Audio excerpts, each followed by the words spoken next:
Hi, I'm Kyler Steffen, R&D technician at KAGE Innovation. Today, we're going to be hooking up this SnowStorm Wing to this Bobcat L255.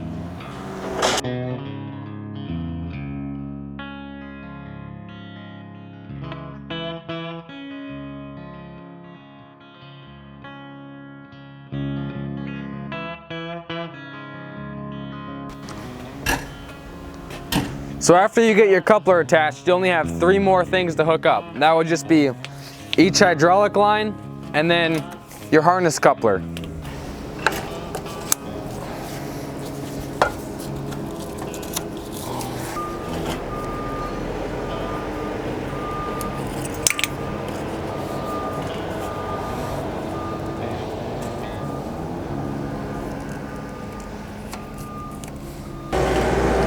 And just with those 3 simple connections, you're now all hooked up, ready to run.